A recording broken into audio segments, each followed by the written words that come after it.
Symptom self-management strategies. Key points. Strategies that can help FND symptoms include keeping a symptom log or journal to recognize factors affecting your FND, learning to become aware of arousal as it builds, using grounding techniques, using breathing and progressive relaxation techniques.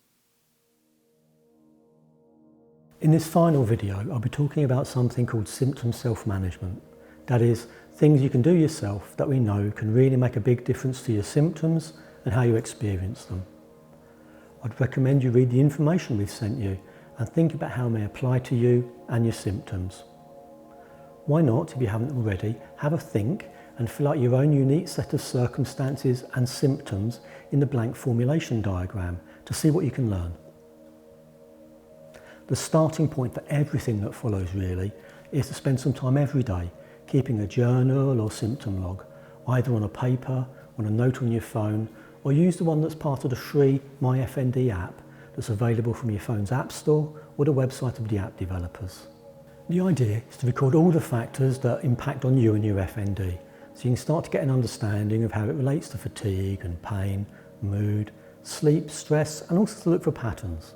Times of day, days of the week, activities, people, places, etc., etc. So you can get a sense of what makes it better, what makes it worse, and hopefully start to take charge of things by doing more of what helps and less of what hinders. As well as developing that understanding of your SND, it's then important to start rewiring your nervous system so that it unlearns those unhelpful firing patterns and starts functioning more effectively. And there are three key components in this.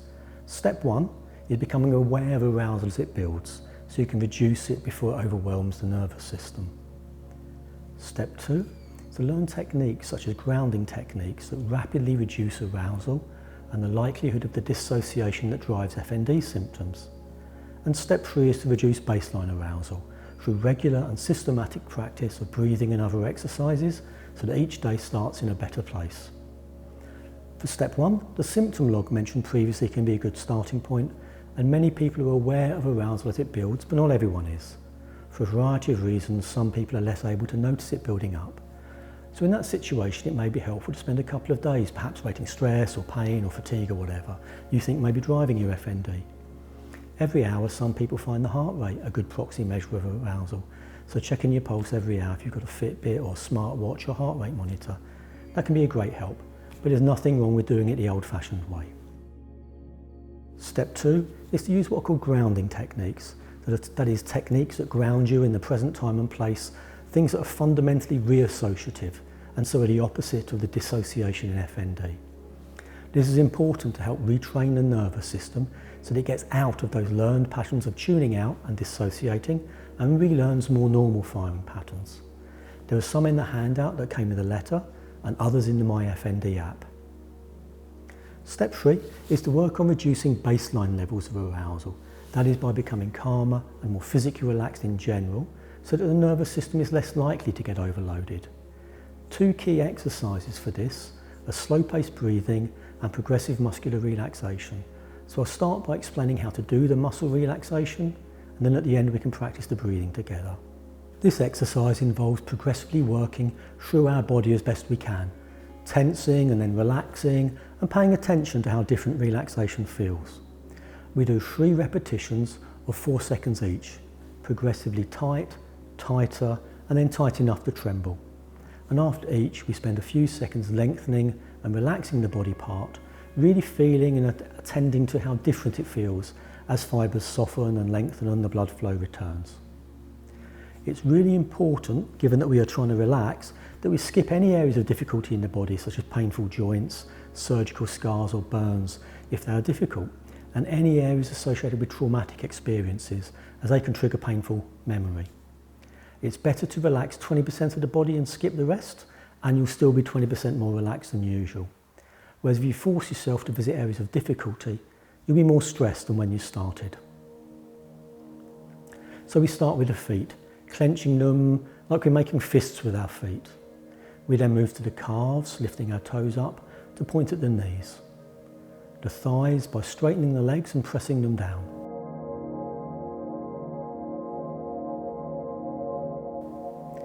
We can then clench our buttocks and pull up your pelvic floor. And then next, pull the belly button in towards the spine. Next, push the shoulder blades together. Moving on to make fists with your hands.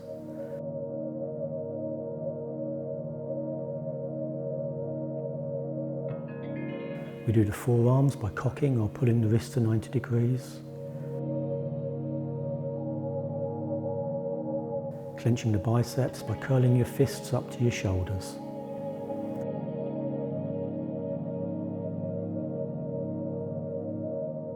We then push our shoulders up to our ears. We can carry lots of tension there.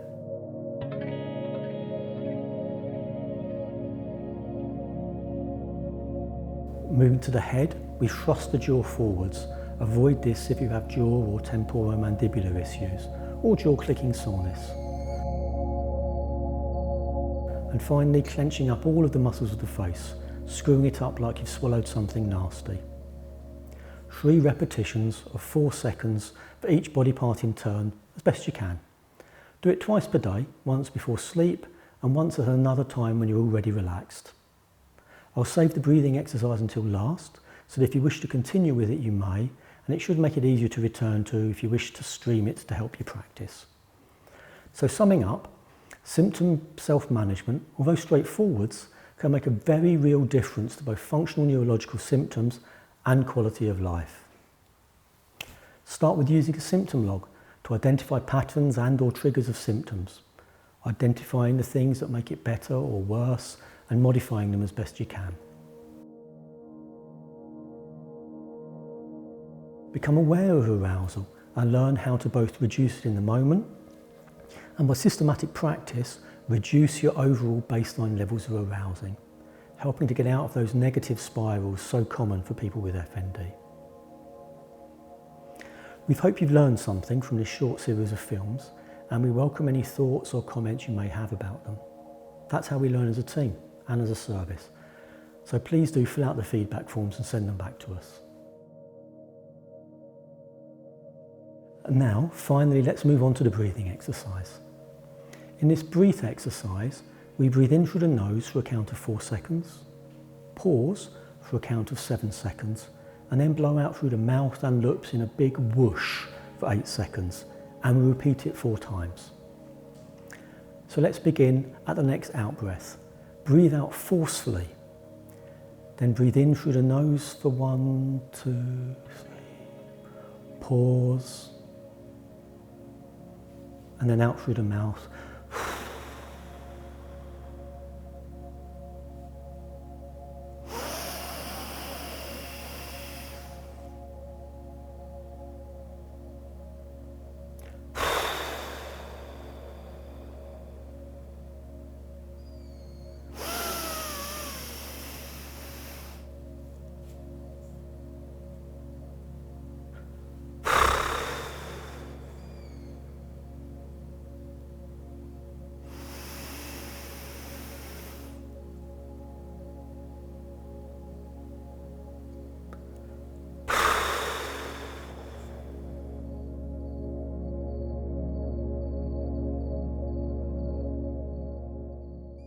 Grounding techniques.